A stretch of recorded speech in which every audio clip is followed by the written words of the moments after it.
ಶ್ರೀ ಗುರುವೇ ನಿಜ ಸುಖದ ಸಾಗರವೇ ತೆರೆಮಸಗು ತಾಗಳುಂ ಬೆಳಗು ತಿಹ ನಿನ್ನ ಕಡೆಗಣ್ಗಳಿಗೆ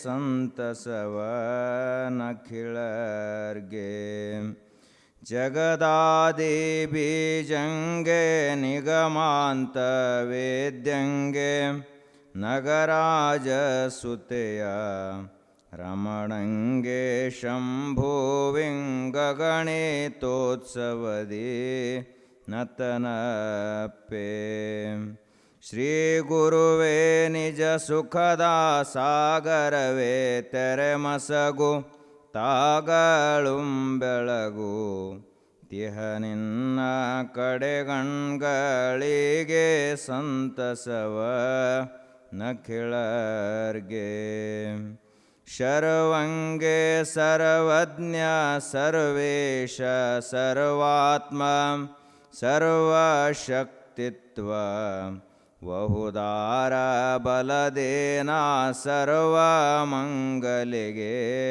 ನತನಪ್ಪೆ ಶ್ರೀ ಗುರುವೇ ನಿಜ ಸುಖದ ಸಾಗರವೇ ತೆರೆಮಸಗು ತಾಗಳುಂ ಬೆಳಗು ತಿಹ ನಿನ್ನ ಕಡೆಗಣ್ಗಳಿಗೆ ಸಂತಸವ ನಖಿಳರ್ಗೆ ಒಮ್ಮೆ ಗಣಪತಿಗೆ ಮತ್ತೊಮ್ಮೆ ಸೇನಾಧೀಪಂ ಒಮ್ಮೆ ವೀರೇಶಂ ಒಮ್ಮೆ ನಂದೀಶ್ವರಂಗೊಮ್ಮೆ ನಾನಲಿದು ನತನಪ್ಪೆ ಶ್ರೀ ಗುರುವೇ ನಿಜ ಸುಖದ ಸಾಗರವೇ ತೆರೆಮಸಗು ತಾಗಳುಂ ಬೆಳಗು ತಿಹ ನಿನ್ನ ಕಡೆಗಣ್ಗಳಿಗೆ ಸಂತಸವ ನಖಿಳರ್ಗೆ ಅಂದಿಂದು ಮುಂದೆ ಬಿಡದೆಂದೆಂದು ನಿಜ ಭಕ್ತಿ ಇಂದೀಶನೊಡನೆ ಬೆರೆದು ಸುಖ ಮೇರ್ಪ ಗಣವೃಂದ ಮಂ ಕೂರ್ತು ನತನಪ್ಪೆ ಶ್ರೀ ಗುರುವೇ ನಿಜ ಸುಖದ ಸಾಗರವೇ ತೆರೆಮಸಗು ತಾಗಳುಂ ಬೆಳಗು ತಿಹ ನಿನ್ನ ಕಡೆಗಣ್ಗಳಿಗೆ ಸಂತಸವ ನಖಿಳರ್ಗೆ ಇದಕ್ಕೆ ಮೇಲಿಲ್ಲವೆಂಬುದು ತಾನದಾವ ಸುಖ ವದನೊಮ್ಮೆ ತನ್ನನ್ ಅರಿದೊಡಲಿ ಜೀವಾತ್ಮ ಪದವೆನ್ನ ಮಾನಸದೋರ್ಕೆ ಶ್ರೀ ಗುರುವೇ ನಿಜ ಸುಖದ ಸಾಗರವೇ ತೆರೆಮಸಗು ತಾಗಳುಂ ಬೆಳಗು ತಿಹ ನಿನ್ನ ಕಡೆಗಣ್ಗಳಿಗೆ ಸಂತಸವ ನಖಿಳರ್ಗೆ ಸಂತಸವ ನಖಿಳರ್ಗೆ.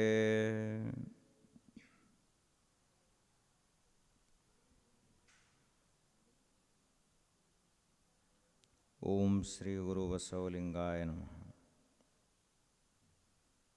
ಬಸವಾದಿ ಪ್ರಮಥರನ್ನು ಮೊದಲು ಮಾಡಿ ಎಲ್ಲ ದಾರ್ಶನಿಕರನ್ನು ಭಕ್ತಿಯಿಂದ ಸ್ಮರಿಸಿ ಗ್ರಾಮದೈವ ಕಾಲಭೈರವನಾಥನಿಗೆ ಭಕ್ತಿಯಿಂದ ಹಣೆಮಣೆದು ಆರಾಧ್ಯ ಪರಮ ಪೂಜನೀಯ ಶ್ರೀಮನ್ನಿರಂಜನ ಪ್ರಣವ ಸ್ವರೂಪಿ ರಾಜಯೋಗಿ ಗುರುಬಸವ ಮಹಾಶಿವಗಳನ್ನು ಭಕ್ತಿಯಿಂದ ಧ್ಯಾನಿಸಿ ಪರಮ ಪೂಜ್ಯ ಶ್ರೀಮನ್ನಿರಂಜನ ಪ್ರಣವ ಸ್ವರೂಪಿ ಚನ್ನಬಸವ ಮಹಾಶಿವಗಳನ್ನು ಭಕ್ತಿಯಿಂದ ಸ್ಮರಿಸಿ ಶ್ರದ್ಧೆಯಿಂದ ಆಗಮಿಸಿದಂಥ ತಮ್ಮೆಲ್ಲರಿಗೂ ಶರಣು ಶರಣಾರ್ಥಿಗಳು.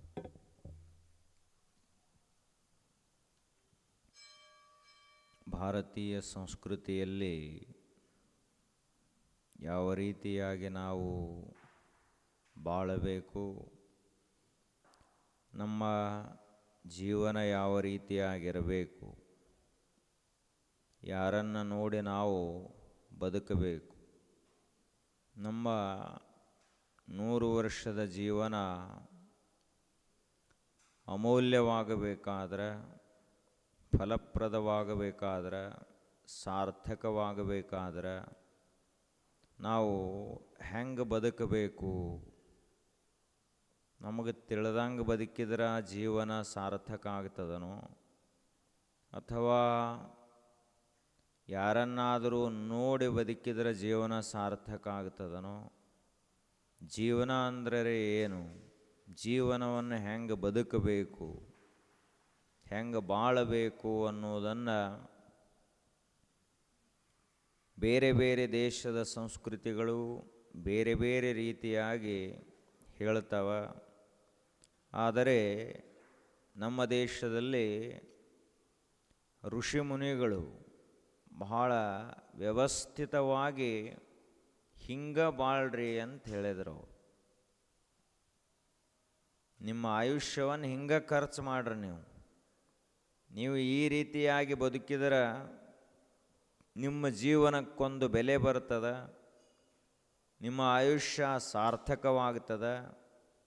100 ವರ್ಷದ ಜೀವನ ಒಂದು 100 ದಿವಸಗಳಂತೆ ಅತ್ಯಂತ ಸಂತೋಷದಾಯಕವಾಗಿ ನಿಮ್ಮ ಜೀವನ ಕಳೆದು ಹೋಗ್ತದೆ. ಹಾಗಾದ್ರೆ ನಾವು ನಮ್ಮ ಸಂಸ್ಕೃತಿಯಲ್ಲಿ ಇರುವಂತಹ ಸಿದ್ಧಾಂತಗಳನ್ನು ಆಧರಿಸಿ, ಇಲ್ಲಿನ ಜ್ಞಾನ ಪರಂಪರೆ, ಇಲ್ಲಿನ ಋಷಿ ಪರಂಪರೆ, ಸಂತ ಪರಂಪರೆ, ಇಲ್ಲಿನ ಭಕ್ತ ಶಿರೋಮಣಿಗಳು ಅವರೆಲ್ಲರೂ ಯಾವ ರೀತಿಯಾಗಿ ಬದುಕಿದರು ಅದನ್ನು ನೋಡಿ ನಾವು ನಮ್ಮ ಜೀವನವನ್ನು ರೂಪಿಸ್ಕೊಳ್ಬೇಕು. ಯಾಕೆ ಅಂದರೆ ನಮಗೆ ಹಂಗೆ ಬದುಕಬೇಕಂದ್ರೆ ನಮ್ಮ ಮುಂದೆ ಒಂದು ಆದರ್ಶ ಅಂತ ಬೇಕು. ಹೆಂಗೆ ಬದುಕಬೇಕು ಅಂದರೆ ಹಿಂಗೆ ಬದುಕಬೇಕು ಅನ್ನೋದಕ್ಕೊಂದು ಆದರ್ಶ ಅಂತ ಬೇಕು.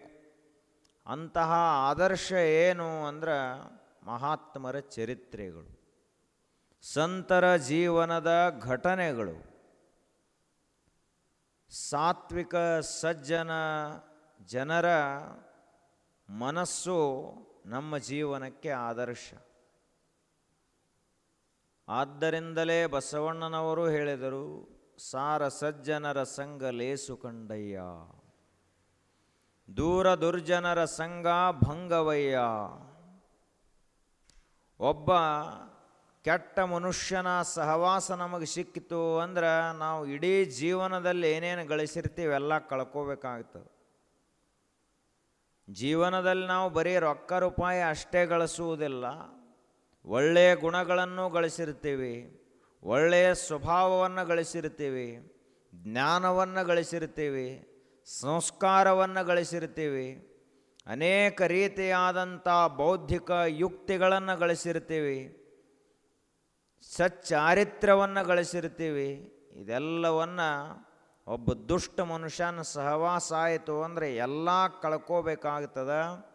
ಆದ್ದರಿಂದ ಎಚ್ಚರಿಕೆ ಅಂತ ಹೇಳ್ತಾರೆ. ನಾವು ಸಜ್ಜನರ ಸಹವಾಸ ಮಾಡಿದ್ದೀವಿ, ಸಜ್ಜನರ ಸಂಘದಲ್ಲಿದ್ದೀವಿ ಅಂದ್ರೆ ಎಲ್ಲ ಒಳ್ಳೆಯದನ್ನು ಪಡ್ಕೋತೀವಿ. ಆದ್ದರಿಂದ ಹೇಳಿದ್ದು ಸಂತರ ಚರಿತ್ರೆಯನ್ನು ನಾವು ಕೇಳಬೇಕು, ಅದೇ ನಮಗೆ ಆದರ್ಶ. ಒಬ್ಬ ಗೃಹಸ್ಥ ಅಂದರೆ ಹೆಂಗಿರಬೇಕು? ಬರೇ ಮದುವೆ ಆದ ಬಳಿಕ ಅವನಿಗೆ ಒಬ್ಬ ಗೃಹಸ್ಥ ಅಂತ ಕರೀತಾರೆ ಏನು? ಒಬ್ಬ ಬ್ರಹ್ಮಚಾರಿ ಯಾವ ರೀತಿಯಾಗಿರಬೇಕು? ಒಬ್ಬ ವಿದ್ಯಾರ್ಥಿಯ ಲಕ್ಷಣಗಳೇನು? ಒಬ್ಬ ಶಾಲೆ ಕಲಿತಾನಂದ ಹುಡುಗ ಬೇಕಾಬಿಟ್ಟಿಯಾಗಿ ತನ್ನ ಮನಸ್ಸಿಗೆ ಬಂದಂತೆ ಇದ್ದ ಅಂದ್ರೆ ಅವಾಗ ವಿದ್ಯಾರ್ಥಿ ಅನ್ನೋದು ಹೆಂಗೆ? ಅವನಲ್ಲಿ ವಿದ್ಯಾ ಪ್ರತಿಷ್ಠಿತ ಆಗ್ತೈತಾರೆ ಹೆಂಗೆ? ಅವನು ಒಬ್ಬ ವಿದ್ಯೆಯ ಮೂರ್ತಿ ಆಗುವುದು ಯಾವಾಗ? ಅದೇ ರೀತಿಯಾಗಿ ಒಬ್ಬ ಗುರು ಅಂದರೆ ಯಾವ ರೀತಿಯಾಗಿರಬೇಕು? ಗುರುವಿನ ಲಕ್ಷಣಗಳೇನು? ಗುರುವಿನ ಆದರ್ಶಗಳೇನು? ಗುರುವಿನಲ್ಲಿ ಇರುವಂತಹ ಸಾಧನಾ ಸಿದ್ಧಿ ಯಾವುದು? ಇದೆಲ್ಲವನ್ನು ನಾವು ತಿಳ್ಕೋಬೇಕು.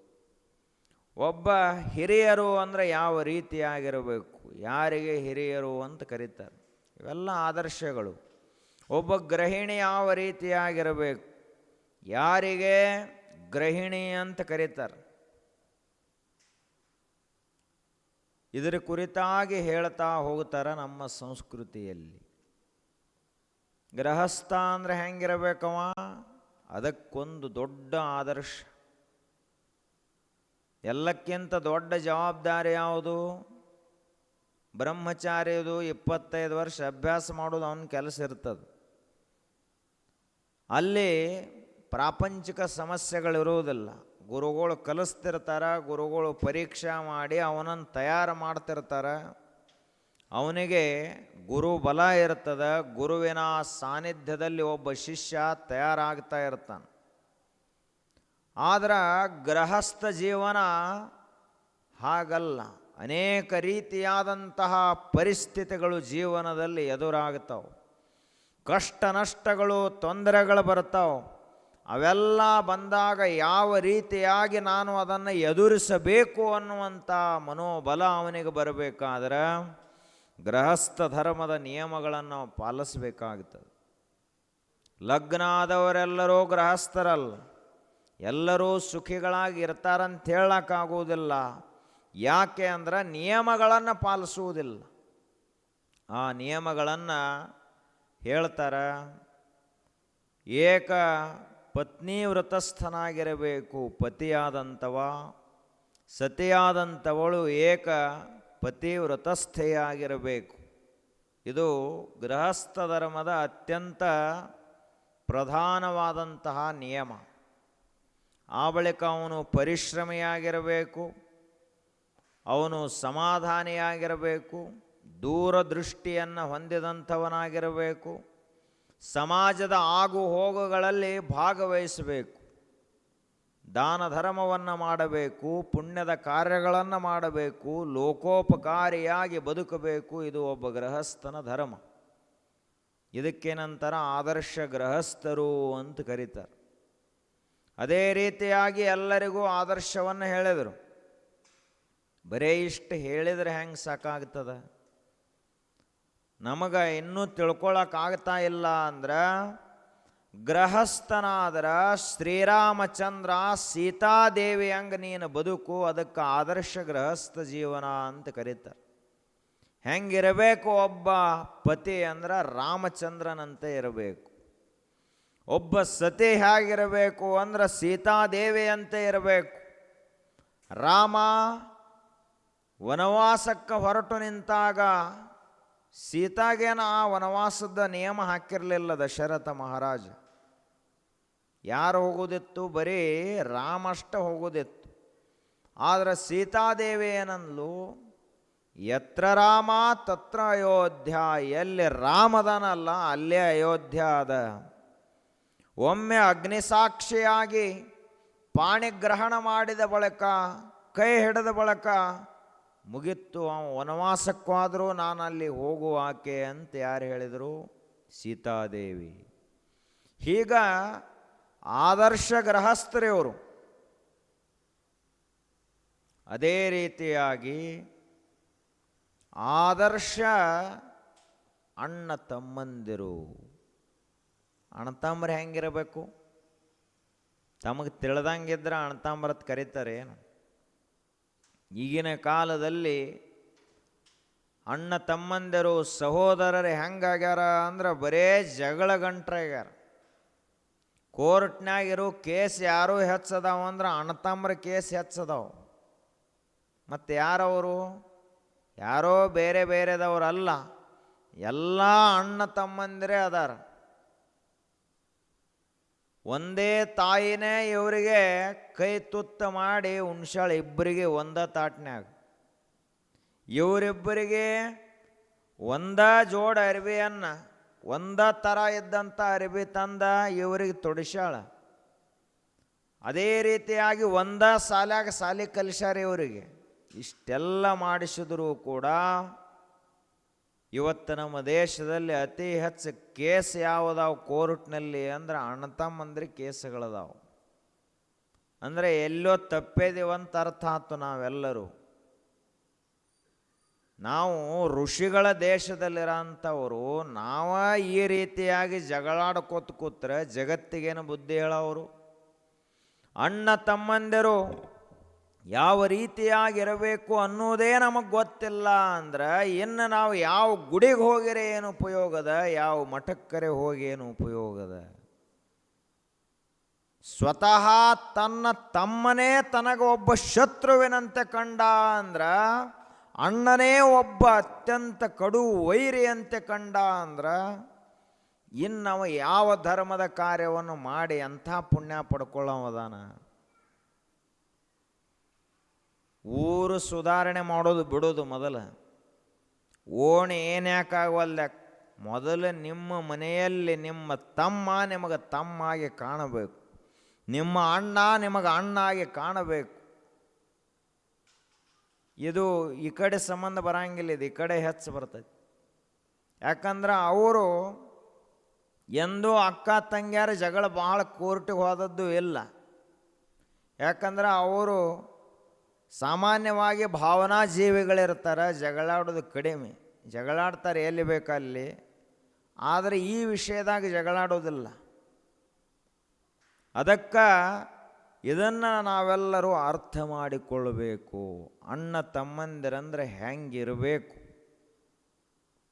ಅದಕ್ಕೆ ಅತ್ಯಂತ ಶ್ರೇಷ್ಠ ಆದರ್ಶವೇ ರಾಮ ಲಕ್ಷ್ಮಣರು. ಅಣ್ಣಂದ್ರೆ ರಾಮನಂಗಿರಬೇಕು, ತಮ್ಮಂದ್ರೆ ಲಕ್ಷ್ಮಣನಂಗಿರಬೇಕು. ಕಥೆಯೆಲ್ಲ ಕೇಳ್ಕೋತ ಬಂದ ಇದ್ದೀವಿ, ಪಾಲಿಸಿಲ್ಲ. ಯಾರಿಗೆ ಗೊತ್ತಿಲ್ಲ ರಾಮ ಲಕ್ಷ್ಮಣನ ಕತೆ? ಎಲ್ಲರಿಗೂ ಗೊತ್ತದ. ಆದ್ರೆ ಅಣ್ಣ ರಾಮ ಆಗಿಲ್ಲ, ತಮ್ಮ ಲಕ್ಷ್ಮಣ ಆಗಿಲ್ಲ. ಅಣ್ಣ ರಾವಣ ಆಗ್ಯಾನ, ತಮ್ಮ ಮತ್ತೊಬ್ಬ ಆಗ್ಯಾನ. ಶತ್ರುಗಳಾಗ್ಯಾರವರು ಹೊರತು ಅಣ್ಣ ತಮ್ಮ ಅನ್ನುವಂಥ ಮನೋಭಾವನೆ ಅವರಲ್ಲಿ ಬಂದಿಲ್ಲ ಅಂದ್ರೆ ಇನ್ನಿವರು ದೊಡ್ಡವರಾಗ್ಯಾರ, ತಿಳಿದವರಾಗ್ಯಾರ, ಹಿರಿಯರಾಗ್ಯಾರ ಅನ್ನೋದಕ್ಕೇನು ಅರ್ಥದ? ವಯಸ್ಸು 70 ಆದ್ರೂ ತಮ್ಮನ ಮನ್ಯಾಗ ಹೋಗಿ ಅಣ್ಣನ ನೀರು ಕುಡಂಗಿಲ್ಲ, ಅಣ್ಣನ ಮನೆಗೆ ಬಂದು ತಮ್ಮ ಒಂದು ತುತ್ತು ಉಣ್ಣಂಗಿಲ್ಲ ಅಂದ್ರೆ ಇನ್ನು ಇವ್ರು ಎಲ್ಲಿ ದೊಡ್ಡವರಾಗ್ಯಾರತ್ತ ಅರ್ಥ? ಇನ್ನೂ ಸಣ್ಣವ್ರು ಅದಾರ, ಇನ್ನೂ ಭಾಳ ಹಿಂದೆ ಉಳ್ದಾರ ಅಂತ ಅರ್ಥ. ದೊಡ್ಡವರು ಹಿರಿಯರು ತಿಳಿದವರಾಗ್ಯಾರ, ಇದರ ಅರ್ಥ ಏನು ಅಂದ್ರೆ ಮೊದಲ ತಮ್ಮ ಅಣ್ಣ ತಮ್ಮಂದಿರಲ್ಲಿ ಒಳ್ಳೆಯ ಬಾಂಧವ್ಯ ಇರಬೇಕು. ಶ್ರೀರಾಮಚಂದ್ರ ಅಣ್ಣನಾಗಿದ್ದ, ತಮ್ಮ ಲಕ್ಷ್ಮಣ, ಭರತ, ಶತ್ರುಘ್ನ ಇವರೆಲ್ಲ ತಮ್ಮಂದಿರಿದ್ದರು. ರಾಮ ಏನು ಹೇಳ್ತಾನಲ್ಲ ಅದನ್ನೆಲ್ಲ ಮಾಡ್ತಾ ಇದ್ರು ಅವರು. ಆ ಬಳಿಕ ರಾಮನಿಗೆ ವಿರುದ್ಧವಾಗಿ ಒಬ್ಬ ತಮ್ಮನೂ ಎದ್ದು ಮಾತಾಡ್ತಾ ಇರಲಿಲ್ಲ. ರಾಮ ಹಿಂಗೆ ಮಾಡೋದದ ಅಂದರೆ ಎಲ್ಲರೂ ಮಾಡಿಬಿಡ್ತಿದ್ರು ಅದನ್ನು. ಲಕ್ಷ್ಮಣ ಹೆಂಗಿದ್ದ ಅಂದ್ರೆ ರಾಮನ ನೆರಳು ಯಾರಾದರೂ ಇದ್ರೆ ಲಕ್ಷ್ಮಣ ಅಂತ ಹೇಳ್ತಾರೆ. ನಾವಂದ್ರೆ ಬೇರೆ ಅಲ್ಲ, ನಮ್ಮ ನೆರಳಂದ್ರೆ ಬೇರೆ ಅಲ್ಲ. ನಾವು ನಮ್ಮದ ಒಂದು ಛಾಯೆ ಏನಾಗ್ತದೆ, ನೆರಳಾಗಿ ಪರಿವರ್ತನೆ ಆಗ್ತದೆ. ರಾಮನನ್ನು ತೆಗೆದ್ರೆ ಅಲ್ಲಿ ನೆರಳು ಯಾರದ್ದು ಬೀಳ್ತಿತ್ತು ಅಂದ್ರೆ ಲಕ್ಷ್ಮಣನೇ ನೆರಳು. ಅಂಥವ ಲಕ್ಷ್ಮಣ. ವಿಶ್ವಾಮಿತ್ರ ಋಷಿಗಳು ಇವರನ್ನು ದೊಡ್ಡ ದೊಡ್ಡ ದಿವ್ಯಾಸ್ತ್ರಗಳನ್ನು ಕಲಿಸಬೇಕು ಅಂತ ಕಾಡಿಗೆ ಕರ್ಕೊಂಡು ಹೋದಾಗ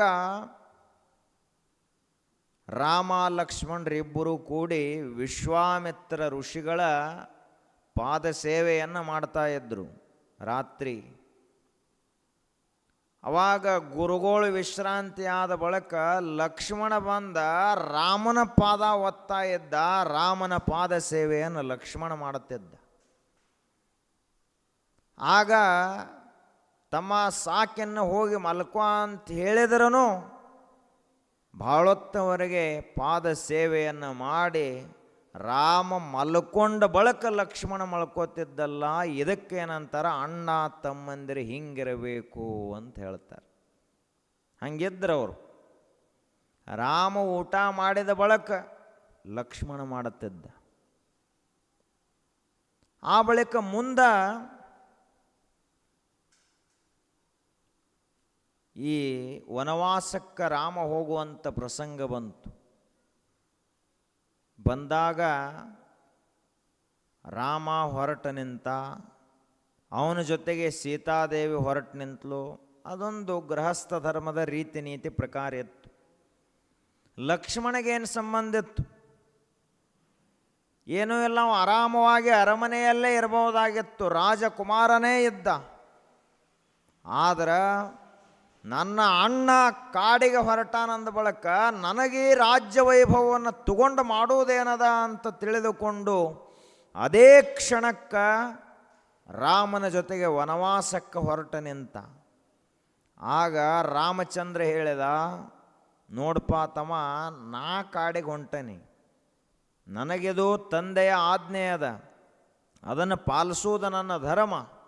ಆದರೆ ನೀನು ಇಲ್ಲೇ ಅರಮನೆಯಲ್ಲೇ ಇದ್ದು, ತಂದೆಗೂ ವಯಸ್ಸಾಯಿತು ದಶರಥ ಮಹಾರಾಜನಿಗೆ, ತಾಯಂದಿರೋದಾರ, ಅವರೆಲ್ಲರ ಸೇವಾ ಮಾಡ್ಕೋತ ನೀ ಇಲ್ಲೇ ಇರು, ನೀ ಕಾಡಿಗೆ ಬರಬೇಡ ಅಂತ ಹೇಳಿದ ರಾಮ.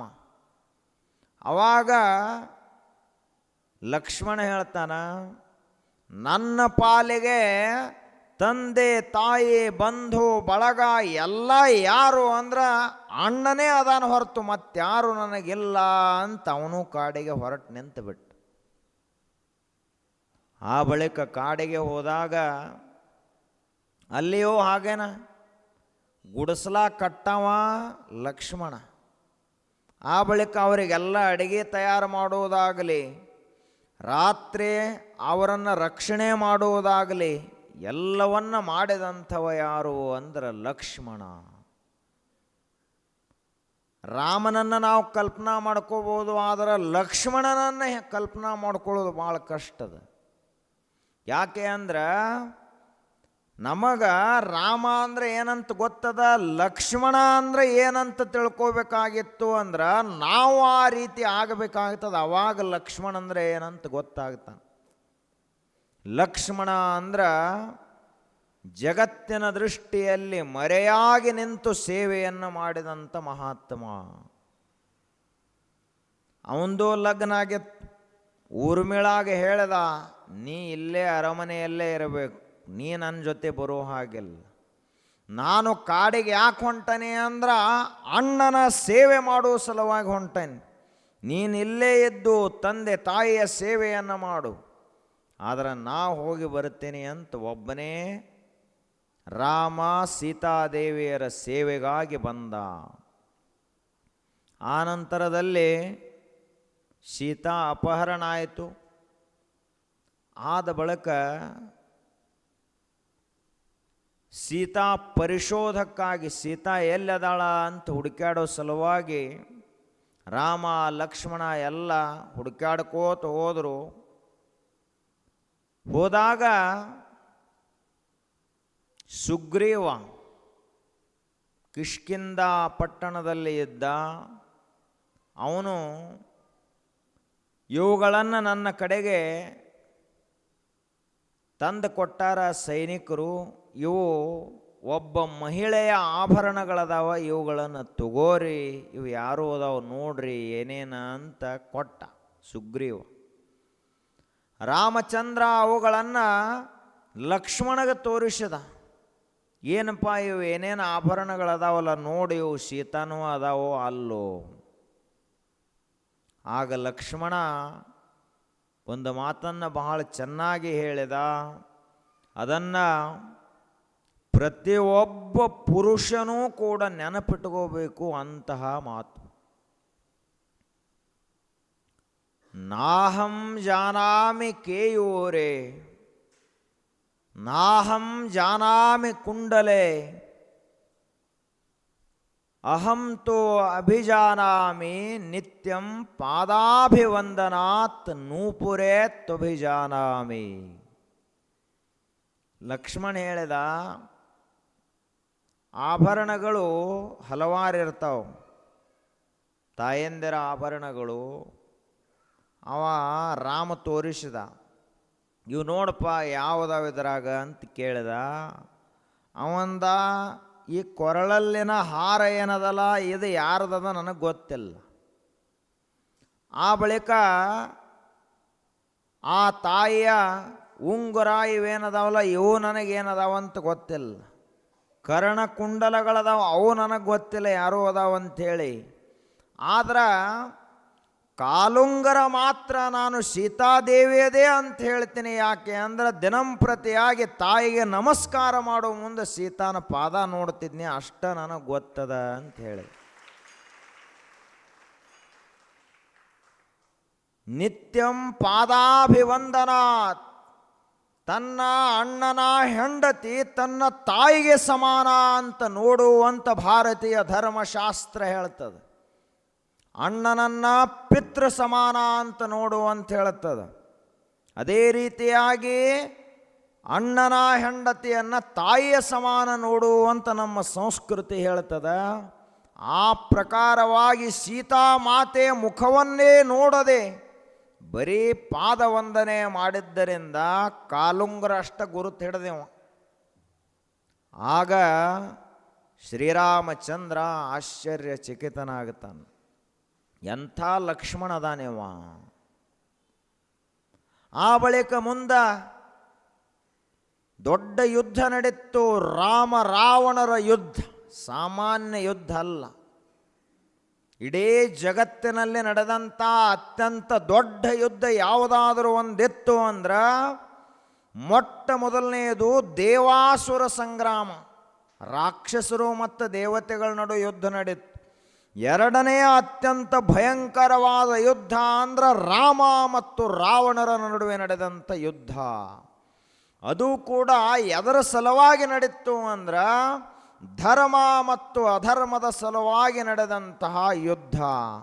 ಮರ್ಯಾದೆಯ ರಕ್ಷಣೆಗಾಗಿ, ಧರ್ಮದ ಪರಿಪಾಲನೆಗಾಗಿ ನಡೆದಂತಹ ಯುದ್ಧವೇ ರಾಮ ರಾವಣರ ಧರ್ಮಯುದ್ಧ.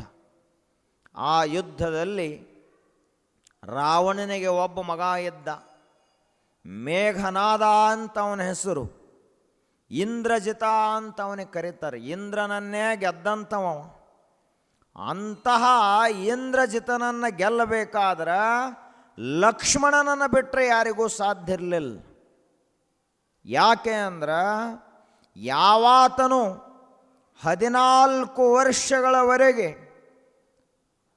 ಬ್ರಹ್ಮಚರ್ಯ ವ್ರತವನ್ನು ಪಾಲಿಸಾನಲ್ಲ ಅವನಿಂದ ಮಾತ್ರ ಅವನ ಸಂಹಾರ ಆಗಲಿಕ್ಕೆ ಸಾಧ್ಯ ಇತ್ತು. ಯಾವಾತನು 14 ವರ್ಷಗಳವರೆಗೆ ನಿದ್ರೆ ನೀರಡಿಕೆ ಎನ್ನದೆ ಎಲ್ಲದರ ಮೇಲೆ ವಿಜಯವನ್ನು ಸಾಧಿಸಾನಲ್ಲ ಅವನಿಂದ ಮಾತ್ರ ಇವನು ಪರಾಜಿತನಾಗುತ್ತಾ ಇದ್ದ ಇಂದ್ರಜಿತ. ಅಂಥವು ಯಾರದಾರ ರಾಮನ ಇಡೀ ಸೈನ್ಯದಲ್ಲಿ ಒಬ್ಬನೇ ಒಬ್ಬದನ, ಅವನೇ ಲಕ್ಷ್ಮಣ. ಆಗ ಲಕ್ಷ್ಮಣನ ಬಾಣದಿಂದ ಮೇಘನಾದ ಅಥವಾ ಇಂದ್ರಜಿತ ಸತ್ತು ಹೋದ. ವಿಚಾರ ಮಾಡ್ಕೋರು, ಶತ್ರುವನ್ನು ಗೆಲ್ಲಬೇಕಂದ್ರೂ ನಮ್ಮಲ್ಲಿ ತಾಕತ್ತು ಬೇಕಾಗ್ತದೆ. ತಾಕತ್ತಿಲ್ಲ ಅಂದ್ರೆ ಶತ್ರುವನ್ನು ಸೋಲಿಸಲಿಕ್ಕಾಗುವುದಿಲ್ಲ. ಅದೇ ರೀತಿಯಾಗಿ ಎಲ್ಲ ಯುದ್ಧ ಮುಗಿಲಾಕ ಬಂತು. ಮುಗಿದ ತಕ್ಷಣ ರಾವಣ ನೆಲಕ್ಕೆ ಬಿದ್ದ. ಇನ್ನೇನು ಅವನು ದೇಹ ಬಿಡಬೇಕು, ಪ್ರಾಣ ಪಕ್ಷಿ ಅವನು ಹಾರಿ ಹೋಗಬೇಕು, ಉಸಿರು ಹೋಗಬೇಕು ಅಂಥ ಸಮಯ. ಆಗ ರಾಮ ಲಕ್ಷ್ಮಣ ಕರೆದು ಹೇಳಿದ, ನೋಡಪ್ಪ, ಇನ್ನು ರಾವಣನ ಯುಗ ಮುಗಿತ್ತು. ರಾವಣ ಅನ್ನುವಂಥವ ಏನು ಸಣ್ಣವಲ್ಲವ. ಹೌದಪ್ಪ, ಇಲ್ಲೇ ನಮ್ಮ ಜೋಡಿ ಅದಾನ, ಹಿಂಗಲ್ಲ. ರಾವಣ ಅಂದ್ರೆ ನವಗ್ರಹಗಳನ್ನೇ ಮೆಟ್ಟಿಲನ್ನಾಗಿ ಮಾಡಿ ಏರುವಂಥ ಒಬ್ಬ ದೊಡ್ಡ ಸಿದ್ಧಿ ಪುರುಷ. ಶಿವನ ಕೈಲಾಸ ಪರ್ವತವನ್ನೇ ಎತ್ತಲಿಕ್ಕೆ ಸಾಹಸ ಮಾಡಿದಂಥ ಮಹಾಸಾಹಸಿ. ಶಿವನ ಆತ್ಮಲಿಂಗವನ್ನೇ ಪಡೆದು ಬಂದಂಥ ಮಹಾನ್ ಶಿವಭಕ್ತ. ಸಾಮಾನ್ಯ ಅಲ್ಲ ರಾವಣ ಅಂದ್ರ, ಸಾಮಾನ್ಯ ಲಂಕೆಯನ್ನು ಬಂಗಾರದ ಲಂಕ ಮಾಡಿದಂಥವ ರಾವಣದಾನ. ಅಷ್ಟೇ ಅಲ್ಲದೆ ಅತ್ಯಂತ ಬುದ್ಧಿವಂತ ಅದಾನ. ದಶಮಹಾವಿದ್ಯೆಗಳು ರಾವಣನಿಗೆ ಗೊತ್ತದಾವು. ಇವು ಸಾಮಾನ್ಯ ವಿದ್ಯೆಗಳಲ್ಲ, ದಶಮಹಾವಿದ್ಯೆಗಳು ಅಂತ ಕರೀತಾರೆ. ತಾಂತ್ರಿಕರಿಗೆ ಮಾತ್ರ ಗೊತ್ತಿರುವಂಥ ವಿದ್ಯೆಗಳು. ಆ ದಶಮಹಾವಿದ್ಯೆ ಯಾರಿಗೆ ಬರ್ತಾವಲ್ಲ ಅವರು ಇದ್ದವನ ಕೊಲ್ಲಬಹುದು, ಸತ್ತವನು ಬದುಕಿಸ್ಬೋದು ಅಂಥ ಸಾಮರ್ಥ್ಯ ಅವರಿಗಿರ್ತದೆ. ಮಂತ್ರ ಯಂತ್ರ ತಂತ್ರ ಸಾಧನೆ ಮಾಡುವಂತಹ ದಶಮಹಾವಿದ್ಯೆಗಳವು ನಮ್ಮ ಪರಂಪರೆಯಲ್ಲಿ ಅದಾವು. ಶತ್ರುವನ್ನು ಬರೀ ಬಿಲ್ಲು ಬಾಣಗಳಿಂದ ಸೋಲಿಸಲಿಕ್ಕಾಗುವುದಿಲ್ಲ, ದಶಮಹಾವಿದ್ಯೆಯಿಂದ ಕೂಡ ಸೋಲಿಸಬಹುದು. ಆವಾಗ ಅಂಥ ಒಬ್ಬ ರಾವಣ ಅದಾನ. ಅವ ದೇಹ ಬಿಟ್ಟ ಅಂದ್ರೆ ಅವನ ಜೊತೆಗೆ ಅವ ಏನೇನು ಇಷ್ಟು ಜ್ಞಾನ ತಗೊಂಡನಲ್ಲ ಅದೆಲ್ಲ ಮುಳುಗಿ ಹೋಗ್ತದೆ. ಅವನದೇನು ಜ್ಞಾನ ಪರಂಪರಾ ಐತಲ್ಲ ಅದು ಮುಳುಗಿ ಹೋಗ್ತದೆ. ಯಾಕೆ ಅಂದ್ರೆ ಲಂಕಾದೊಳಗೆ ಇರೋರೆಲ್ಲ ರಾಕ್ಷಸರದಾರಲ್ಲಿ, ಜ್ಞಾನ ಪ್ರೇಮಿಗಳು ಯಾರೂ ಇಲ್ಲ.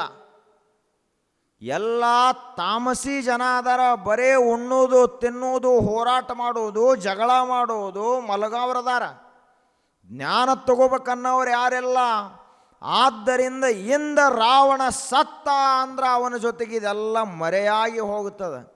ಅದಕ್ಕೆ ರಾಮಚಂದ್ರ ಲಕ್ಷ್ಮಣಗೆ ಕರೆದು ಹೇಳಿದ, ನೋಡಪ್ಪ ಲಕ್ಷ್ಮಣ, ಒಂದು ವೇಳೆ ರಾವಣ ಇನ್ನು ಕಣ್ಣು ಮುಚ್ಚಿದ ಅಂದ್ರೆ ಅವನ ಜೊತೆಗೆ ಈ ವಿದ್ಯಾ ನಷ್ಟವಾಗಿ ಹೋಗಬಾರದು.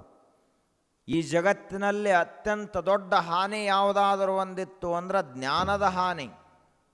ಜ್ಞಾನ ಹೋಯಿತು ಅಂದರೆ ಎಲ್ಲ ಹೋದಂಗೆ. ಮನೆ ಬಿದ್ದರೆ ಹೊಳ್ಳಿ ಕಟ್ಟಬಹುದು, ಅಥವಾ ರೊಕ್ಕ ಕಳ್ಕೊಂಡ್ರೆ ಹೊಳ್ಳಿ ತಂದು ಕೊಡ್ಬೋದು, ಶ್ರೀಮಂತಿಕೆ ಹೋದ್ರೆ ಮತ್ತೆ ಗಳಿಸ್ಬೋದು, ಏನಾದರೂ ಮಾಡ್ಬೋದು ಉಳ್ಕಿದ್ದೆಲ್ಲವನ್ನು. ಆದರೆ ಜ್ಞಾನ ಒಮ್ಮೆ ಹೋಯಿತು ಅಂದ್ರೆ ಹೊಳ್ಳಿ ತರ್ಲಕ್ಕಾಗುವುದಿಲ್ಲ. ಅವಾಗ ರಾಮಚಂದ್ರ ಹೇಳಿದ, ನೀವು ಹೋಗಿ ರಾವಣನ ಕಡೆ ಕೊನೆಯ ಉಪದೇಶ ತಗೊಂಡು ಬಾ ಅಂತ ಹೇಳಿದವ. ಇದು ದೊಡ್ಡ ಕಠಿಣ ಪರಿಸ್ಥಿತಿ ಲಕ್ಷ್ಮಣಗೆ. ಯಾವನನ್ನ ಇಲ್ಲಿಯವರೆಗೆ ಶತ್ರು ಅಂಥೇಳಿ ಭಾವಿಸಿದ್ದನೋ ಅಂಥ ಶತ್ರುವಿನ ಹತ್ತಿರ ಹೋಗಿ ವಿದ್ಯಾ ಕಲ್ತು ಬರ್ಲಕ್ಕಾಕತ್ತೆ?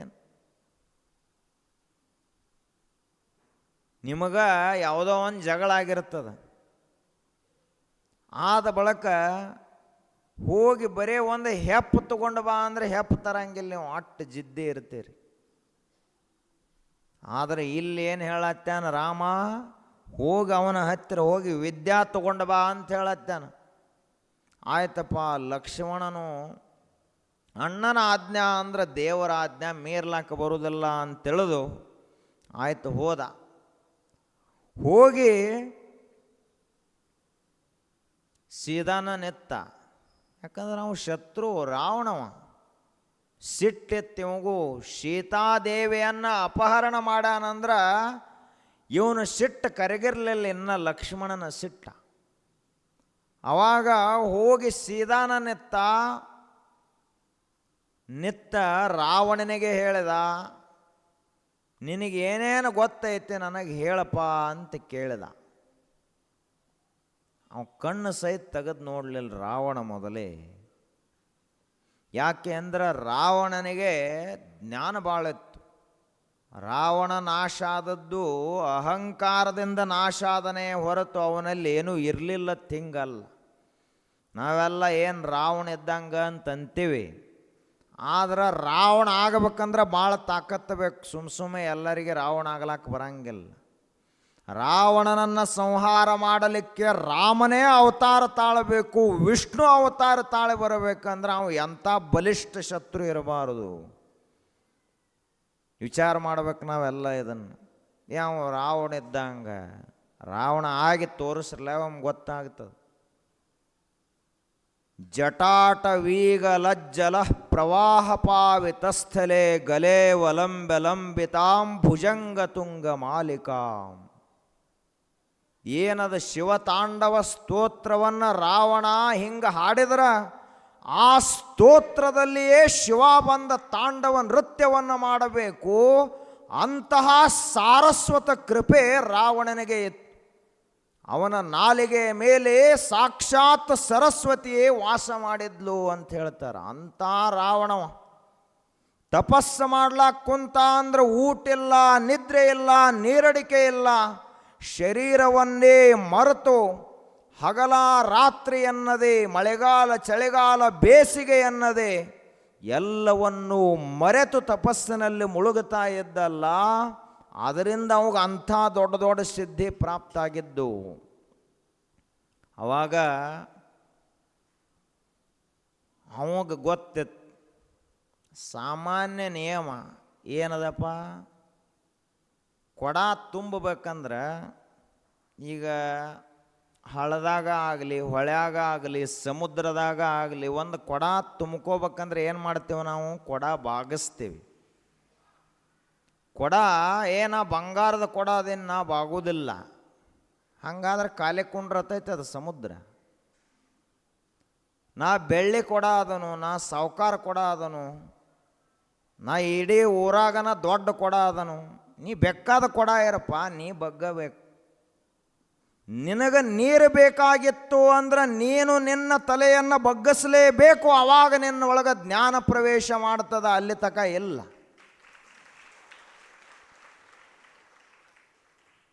ಆವಾಗ ಒಂದು ಸಾಮಾನ್ಯ ನಿಯಮ ಇದು, ಗುರು ಶಿಷ್ಯ ಪರಂಪರೆಯಲ್ಲಿರುವಂಥ ನಿಯಮ, ಭಕ್ತ ಮತ್ತು ಭಗವಂತನ ನಡುವೆ ಇರುವಂಥ ನಿಯಮ. ಏನು ಶಿಷ್ಟಾಚಾರ?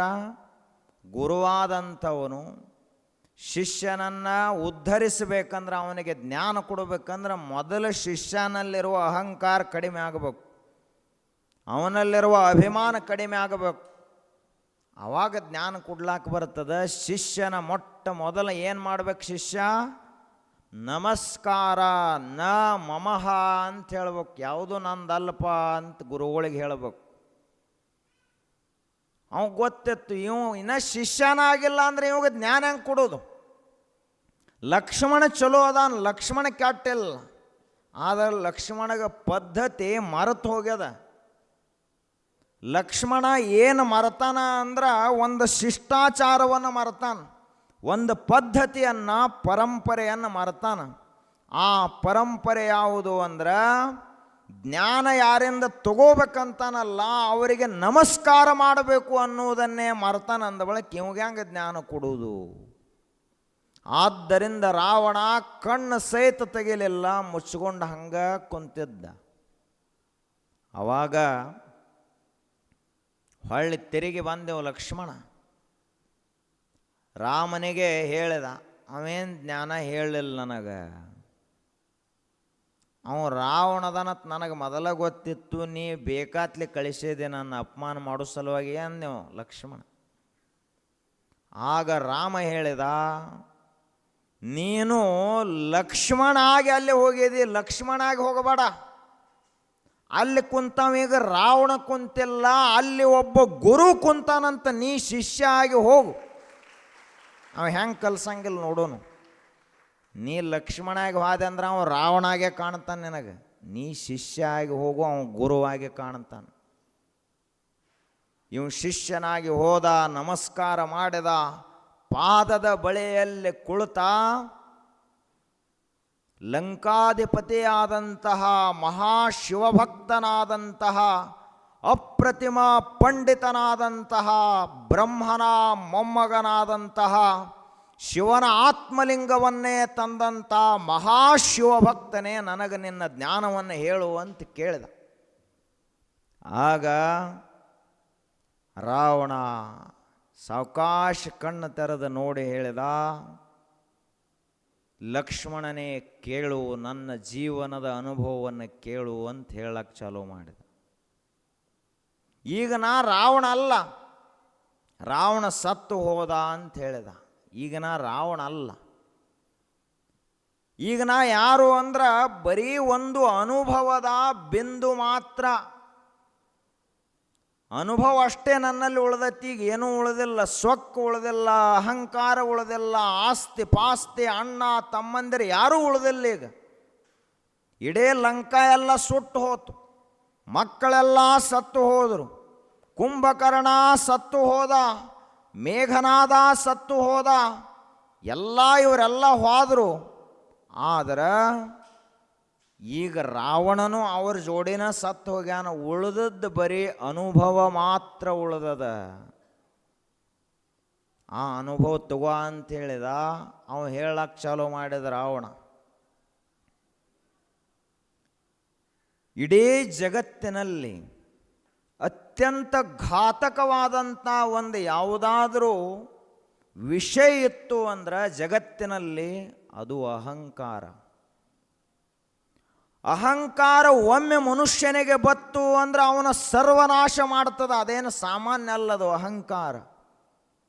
ಅಹಂಕಾರ ರೊಕ್ಕದ ಅಹಂಕಾರ ಇರಬಹುದು, ಶಕ್ತಿಯ ಅಹಂಕಾರ ಇರಬಹುದು, ಸ್ಥಾನಮಾನಗಳ ಅಹಂಕಾರ ಇರಬಹುದು, ಅದೇ ರೀತಿಯಾಗಿ ಶೂರತನ ವೀರತನದ ಅಹಂಕಾರ ಇರಬಹುದು, ವಿದ್ಯೆಯ ಅಹಂಕಾರ ಇರಬಹುದು, ಪಾಂಡಿತ್ಯದ ಅಹಂಕಾರ ಇರಬಹುದು.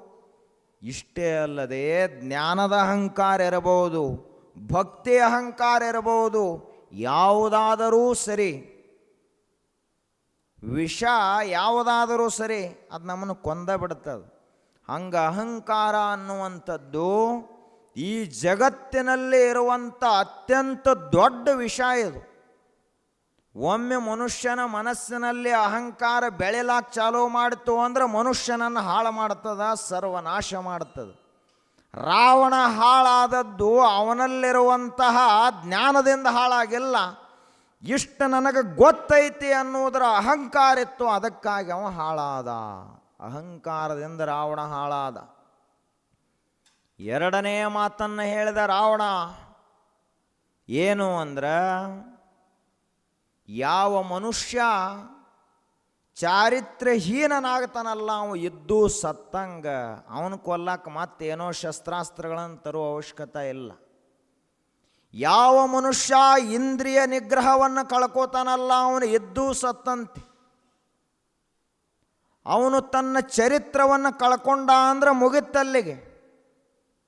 ಅವ ಏನು ಸತ್ತ ಇರ್ತಾನ, ಏನು ಶರೀರ ಅಟ್ಟು ಉಳಿದಿರ್ತೈತೆ ಅಷ್ಟ.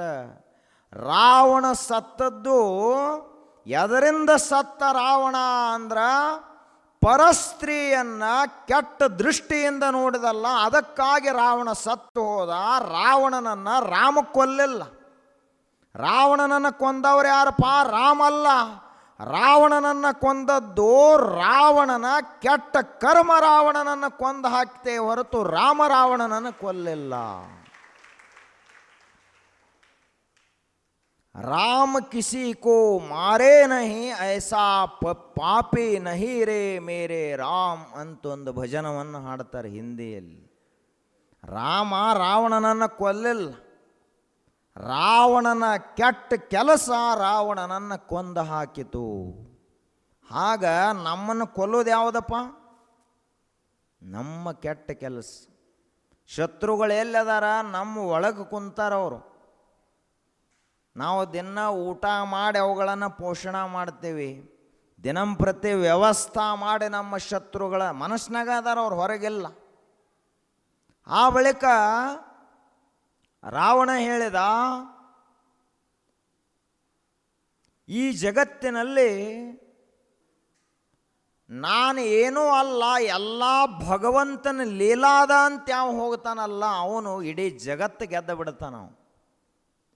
ನಾನ ಎಲ್ಲ ಮಾಡವ ಅಂತಂದ ಅಂದ್ರೆ, ನನ್ನಿಂದ ಆಗೈತಿ ಅಂದ ಅಂದ್ರೆ, ನಾನು ಭಾಳ ದೊಡ್ಡ ಭಕ್ತ ಅಂದ ಅಂದ್ರೆ ಇವ ನಾಶವಾಗಿ ಹೋಗ್ತಾನೆ. ಭಕ್ತಿ ಹಾಕಿರವಲ್ಲಕ್ಕವ. ಭಕ್ತಿಯ ಅಹಂಕಾರ ಸಹಿತ ಇರಬಾರದು. ಕೆಲವೊಬ್ಬರು ಸ್ವಲ್ಪ ಕೊಟ್ಟು ನಾ ಇಂಥ ದಾನಿಗಳು ಅಂತ ಹೇಳ್ಕೋತ ಹೋಗ್ತಾರೆ. ಅದು ನಮ್ಮ ನಾಶಕ್ಕೆ ಕಾರಣ ಆಗ್ತದೆ, ಉದ್ಧಾರಕ್ಕಲ್ಲ. ಕೊಟ್ಟದ್ದು ಎಲ್ಲಿ ಹೇಳಕ್ಕೆ ಹೋಗಬಾರದು. ಅದೇ ಹಂಗ್ರಿ ನಾವು ಕೊಟ್ಟದ್ದು ಇವತ್ತು ಊರಿಗೆ ಗೊತ್ತಾಗಬೇಕಲ್ಲ. ಊರಿಗೆ ಗೊತ್ತಾಗಲೇ ಬಿಡಲಿ, ನಿನ್ನಲ್ಲಿ ಅಹಂಕಾರ ಬರಬಾರದು. ಆ ಕಾರಣದಿಂದ ಎಲ್ಲೂ ಹೇಳಕ್ಕೆ ಹೋಗಬಾರದು. ರಾವಣ ಅನೇಕ ರೀತಿಯಾದಂಥ ತನ್ನ ಅನುಭವದ ಮಾತುಗಳನ್ನೆಲ್ಲ ಲಕ್ಷ್ಮಣನ ಮುಂದೆ ಹೇಳಿಕೊಂಡ. ಕೊನೆಗೆ ಶರೀರದಲ್ಲಿನ ಶಕ್ತಿಯೆಲ್ಲ ಕಡಿಮೆ ಆಯಿತು, ಶರೀರ ತಣ್ಣಗಾಕೋತ ಬಂತು, ಉಸಿರ ಹೋಯಿತು. ರಾವಣ ಕೆಳಗೆ ಬಿದ್ದ, ಪ್ರಾಣ ಹೋಯಿತು. ಆ ಜ್ಞಾನ ತಗೊಂಡು ಬಂದವ ಯಾರು? ಲಕ್ಷ್ಮಣ ತಗೊಂಡು ಬಂದ. ಒಂದು ವೇಳೆ ಲಕ್ಷ್ಮಣನ ಜಾಗದೊಳಗೆ ಮತ್ತೆ ಯಾರ ಇದ್ರೂ ಜ್ಞಾನ ಬರ್ತಿರ್ಲಿಲ್ಲ ರಾವಣನಿಂದ. ರಾವಣ ಅಂದ್ರೆ ಶತ್ರು, ಅಂಥ ಶತ್ರುವಿನಿಂದ ಜ್ಞಾನ ತಗೊಂಡು ಬರಬೇಕಂದ್ರೆ ಅಣ್ಣನ ಆಜ್ಞೆಯನ್ನು ಪಾಲನಾ ಮಾಡುವಂಥ ಒಬ್ಬ ತಮ್ಮಿದ್ದ ಅಂತಿದು ಸಾಧ್ಯ ಆಯಿತು. ಇರಲಿಲ್ಲ ಅಂದ್ರೆ ಆಗ್ತಿರ್ಲಿಲ್ಲ. ಅದೇ ರೀತಿಯಾಗಿ ಇನ್ನೊಂದು ಕಠಿಣ ಪ್ರಸಂಗ. ಅಯೋಧ್ಯಕ್ಕೆ ಬಂದ ರಾಮ, ಬಂದ ಬಳಿಕ ಒಬ್ಬ ಅಗಸ ಅಂದರೆ ಬಟ್ಟೆ ತೊಳೆಯುವಂಥ ಮನುಷ್ಯ ಒಂದು ಮಾತು ಮಾತಾಡಿದವ. ಸಹಜ ಲೋಕ ರೂಢಿ ಒಳಗೆ ಏನೋ ಒಂದು ಮಾತಾಡಿದ. ರಾಮಗದು ಮನಸ್ಸಿಗೆ ಹತ್ತಿ ಮಾತ, ಸೀತಾದೇವಿಯನ್ನು ಕಾಡಿಗೆ ಬಿಟ್ಟು ಬರಪ್ಪ ಅಂತ ಹೇಳಿದ. ಹೋಗವ್ರು ಯಾರೂ ಹೋಗ್ಲಕ್ಕೆ ತಯಾರಿಲ್ಲ. ಆಗ ಲಕ್ಷ್ಮಣ ಕರೆದು ಹೇಳಿದ, ನೋಡಪ್ಪ ಸೀತಾದೇವಿಯನ್ನು ಓದ ಅರಣ್ಯಕ್ಕೆ ಬಿಟ್ಟ ಬಾ. ರಾಮ ಹೇಳಿದ ಅಂದ್ರೆ ಲಕ್ಷ್ಮಣ ಪ್ರಾಣವನ್ನಾದರೂ ಕೊಡ್ತಾ ಇದ್ದ. ಅಂದ ಬಳಿಕ ಆಜ್ಞಾ ಪಾಲನಾ ಒಂದೇ ಅವನ ಕೆಲಸ ಆಯಿತು ಅಂತ ತಿಳ್ಕೊಂಡು ಅಣ್ಣನಿಗೆ ನಮಸ್ಕಾರ ಮಾಡಿ ತುಂಬು ಗರ್ಭಿಣಿಯಾದಂಥ ಸೀತಾದೇವಿಯನ್ನು ಓದು ನಟ್ಟ ನಡುವ ಅಡವಿಯಲ್ಲಿ ಕಾಡಿಗೆ ಬಿಟ್ಟು ಬಂದ ಲಕ್ಷ್ಮಣ. ಇನ್ನೊಂದು ದೊಡ್ಡ ಪ್ರಸಂಗ, ಕೊಟ್ಟ ಕೊನೆಯ ಪ್ರಸಂಗ ಲಕ್ಷ್ಮಣನ ಜೀವನದಲ್ಲಿ ನಡೀತು. ಅದು ಯಾವುದು ಅಂದ್ರೆ, ರಾಮ ಬರೀ ರಾಮನಾಗಿರಲಿಲ್ಲ, ಮಹಾವಿಷ್ಣುವಿನ ಅವತಾರಿಯಾಗಿದ್ದ. ಅವನು ತನ್ನ ಅವತಾರವನ್ನು ಮುಗಿಸುವಂಥ ಕಾಲಕ್ಕೆ ನೆನಪು ಮಾಡುವ ಸಲುವಾಗಿ ಯಮಧರ್ಮ ಬಂದಿದ್ದ. ಯಾರಿಗೆ? ರಾಮಗೆ ಭೇಟಿಯಾಗುವ ಸಲುವಾಗಿ ಬಂದಾಗ ಒಂದು ಸಾಧುವಿನ ವೇಷವನ್ನು ಧರಿಸಿ ಅರಮನೆಯಲ್ಲಿ ಹೋಗಿ ಒಳಗಡೆ ಮಾತಾಡ್ಕೋತ ಕೂತಿದ್ದ. ಅದಕ್ಕಿಂತ ಮೊದಲ ರಾಮ ಲಕ್ಷ್ಮಣನನ್ನು ಕರೆದು ಹೇಳಿದ್ದ, ಯಾರು ಬಂದರೂ ಕೂಡ ಒಳಗೆ ಬಿಡಬೇಡಪ್ಪ, ನೀನ ಈ ಬಾಗಿಲು ಕಾವಲ ಮಾಡ್ಕೋತ ನಿಂದಿರಬೇಕು ಅಂತ ಹೇಳಿದ್ದ. ಎಲ್ಲಿ? ಇವರೇನು ರಾಜ ದರ್ಬಾರ್ದಾಗ ಮಾತಾಡ್ಕೋತ ಕುಂಡ್ರವರಿದ್ದರು ದ್ವಾರ ಬಾಗಿಲಿಗೆ. ಲಕ್ಷ್ಮಣಗೆ ಹೇಳಿದ್ದ ರಾಮ, ಯಾರಾದರೂ ಸರಿ, ಅವ್ರು ಬೇಕಾದವರು ಬರಲಿ, ಯಾರನ್ನು ಬಿಡುವ ಹಾಗಿಲ್ಲ. ಒಂದು ವೇಳೆ ಒಳಗೆ ಬಿಟ್ಟೆ ಅಂದ್ರೆ ರಾಜಾಜ್ಞೆಯನ್ನು ಉಲ್ಲಂಘನ ಮಾಡಿದಂಗೆ ಆಗ್ತದೆ, ರಾಜನ ಆಜ್ಞೆಯನ್ನು ಮುರಿದಂಗಾಗ್ತದೆ. ರಾಜಾಜ್ಞೆಯನ್ನು ಮೀರಿದರೆ ದಂಡ ಏನು, ಶಿಕ್ಷೆ ಏನು ಅಂದ್ರೆ ಅವನಿಗೆ ಮರಣದಂಡನೆಯೇ ಶಿಕ್ಷೆ. ಆಯಿತು ಅಂತ ಲಕ್ಷ್ಮಣ ಹೊರಗೆ ನಿತ್ತು ಒಂದು 10 ನಿಮಿಷ ಆಗಿತ್ತು. ಪರಮೇಶ್ವರ ಶಿವನ ಸಿಟ್ಟೇನದಲ್ಲ, ಅದು ಒಬ್ಬ ಋಷಿಯ ರೂಪದಿಂದ ಈ ಜಗತ್ತಿನಲ್ಲಿ ಅವತರಿಸಿತ್ತು. ಶಿವನ ಸಿಟ್ಟು, ಆ ಸಿಟ್ಟ ಋಷಿಯ ರೂಪದ ಅವತಾರ ತಾಳಿದಾಗ ಆ ಸಿಟ್ಟಿನ ಋಷಿಯ ಹೆಸರ ದುರ್ವಾಸ ಮಹರ್ಷಿಗಳು. ಭಾಳ ಸಿಟ್ಟ. ಎಂಥವರಿಗೆ ಕ್ಷಣ ಮಾತ್ರದಲ್ಲೇ ಶಾಪ ಕೊಟ್ಟು ಭಸ್ಮ ಮಾಡುವಂಥ ಸಾಮರ್ಥ್ಯ ದುರ್ವಾಸ ಮಹರ್ಷಿಗಳ ಹತ್ತಿರ ಇತ್ತು. ದುರ್ವಾಸರು ಅಂದರೆ ಎಲ್ಲರೂ ನಡಗ್ತಾ ಇದ್ರು. ದೇವೇಂದ್ರನನ್ನ ಸ್ವರ್ಗಲೋಕದಿಂದ ಇಳಿಸಿದಂಥವ್ರು ಯಾರು ಅಂದ್ರೆ ದುರ್ವಾಸ ಮಹರ್ಷಿಗಳು. ಅಟ್ಟ ಸಿಟ್ಟವ್ರಿಗೆ. ದುರ್ವಾಸ ಮಹರ್ಷಿಗಳೇ ಬಂದ್ರವತ್ತು. ಬಂದ ಈಗಿಂದೀಗ ನಾ ರಾಮನ ಭೇಟಿ ಆಗ್ಬೇಕಂತಂದ್ರವರು. ಅವಾಗ ಲಕ್ಷ್ಮಣಂದ, ಇಲ್ಲ, ರಾಮ ಈಗ ಏಕಾಂತದಲ್ಲಿ ಅದಾನ, ಯಾರಿಗೂ ಭೇಟಿ ಆಗೋದಿಲ್ಲ ಅಂತ ಹೇಳ್ಯಾನ, ಆದ್ದರಿಂದ ಈಗ ನಿಮ್ಮನ್ನು ಒಳಗೆ ಬಿಡೋದಿಲ್ಲ ಅಂತಂದವ.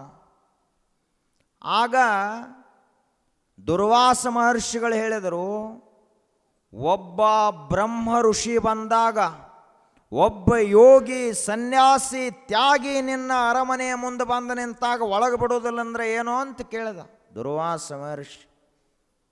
ಸಂತ ಮಹಾತ್ಮರಿಗೆ ಎಲ್ಲಿಯೂ ಕೂಡ ಬಂಧನ ಅನ್ನುವಂಥದ್ದಿಲ್ಲ. ಎಲ್ಲಿ ಬೇಕಾದಲ್ಲಿ ಹೋಗಿ ಅವರು ಯಾರನ್ನು ಬೇಕಾದರೂ ತಿದ್ದುವಂಥ ಅಧಿಕಾರ ಅವರಿಗದ.